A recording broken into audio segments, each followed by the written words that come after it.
You know, it's a question I think about a lot. How does something like theory of knowledge live and breathe outside of its own classroom? Is it just another box to check on a schedule? Or is it something more? Something that's actually, alive? All right, welcome to The Explainer. For this one, I want you to come with me. We're going to play the role of an IB school visitor. Our mission? We're on the hunt for what I like to call a thinking school. So what are we looking for? I'm trying to find real, solid proof that TOK isn't just stuck in one classroom. I want to see it woven into the very fabric of the place, into chemistry, into art, even history. Is it actually influencing how every subject is taught and how every student learns? That's the goal. Okay, so where do we start? Well, my first stop always is the main office. I head straight for the leadership team because I need to see the blueprints, not for the building, but for the education itself. And look, I'm not talking about the Bell schedule. I asked them, show me your plans. I want to see the unit planners for every single subject. Chemistry, history, math, you name it. What I'm really digging for here is intentionality. Are they actually designing a curriculum that promotes thinking everywhere, or are they just crossing their fingers and hoping it happens by accident? And there's a really good reason for this, and it goes way back. This quote from A.N. Whitehead, it was a huge deal for the people who founded the IB, and it nails why I start with the plans. The biggest enemy we're fighting is what he called inert ideas. Facts and figures that just sit there. They don't connect to anything. A real thinking school has to be built from the ground up to fight against that. And this is how they do it. I mean, look at this. It might seem like just a bunch of paperwork, but a really good unit planner like this, it forces a physics teacher, a music teacher, any teacher, to stop and ask, okay, what are the big, essential ideas here? What questions can I ask that will actually make my students curious? And yeah, you see that little checkbox? Connections to TOK? That's a nice start, but a checkbox isn't enough for me. I'm digging deeper. Are those connections actually showing up in the big inquiry questions? That's the real blueprint I'm looking for. So, a solid blueprint is step one. It's absolutely crucial. But you can have the best plans in the world, and the building can still fall apart, right? So the next step is to get out of the office and see if they're actually building it. Let's head into the classroom. So now I'm walking into classrooms. It could be physics, could be poetry, doesn't matter. My question is always the same. So how are you teaching your students how to think in this subject?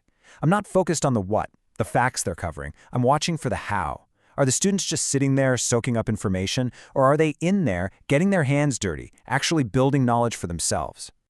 And this right here points to a huge shift in teaching. A thinking school really encourages its teachers to get off the stage. They move away from being the sage on the stage, the all-knowing expert just lecturing at the front.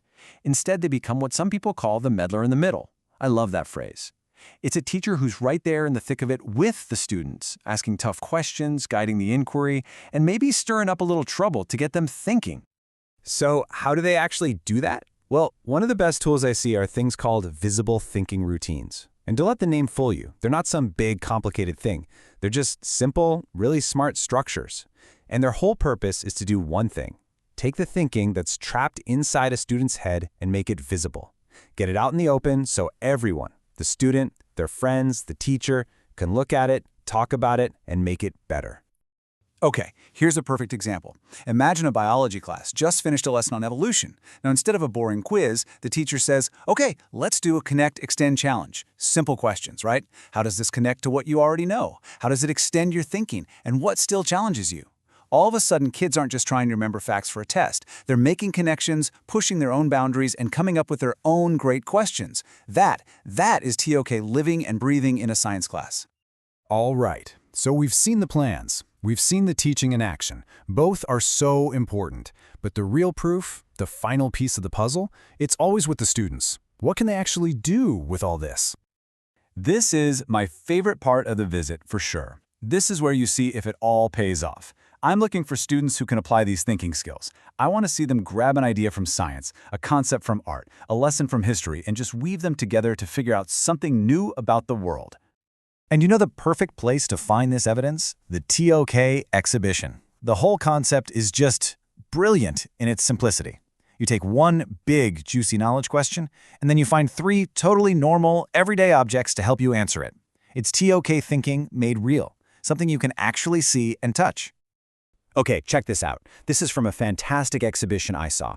The big question was, How can we know that current knowledge is an improvement on past knowledge? And the student's first object? A Starbucks holiday cup. Seriously. The student dug into how some people saw one thing in the design and other people saw something totally different. But the genius part was, they didn't argue about who was right. They argued that maybe, just maybe, Starbucks wanted it to be ambiguous to get people talking. Now that is some next-level thinking. Okay, object number 2, a Chinese English dictionary, a really personal object for this student. And here, they flipped the script a little. They use the dictionary to talk about the limits of communication. You know, how some ideas, some feelings, some cultural stuff just gets lost in translation. It's a powerful point that knowledge isn't just data. It's wrapped up in our own lives, our own cultures. And then, for the finale, wow. The third object is the song Strange Fruit by Billie Holiday.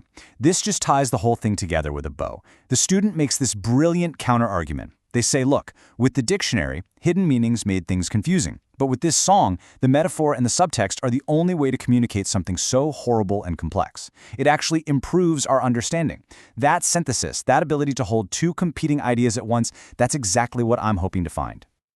So, the hunt is over. We've looked at the blueprints, we've walked through the classrooms, we've seen what the students can do. So, what's the verdict?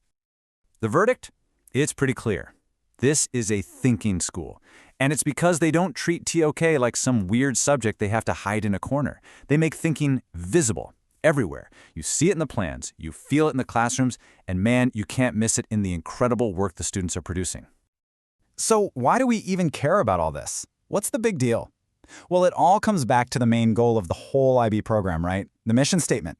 It's about creating a better world. And you don't do that by having kids memorize a bunch of facts. You do it by helping them become people who can think for themselves, who can really listen to other perspectives, and who aren't afraid to tackle the world's messy, complicated problems. That's the whole point. So I'll leave you with a little homework. Take a look around you. Your job, your community, maybe your own school. Start your own hunt. What evidence can you find of a real thinking culture in action?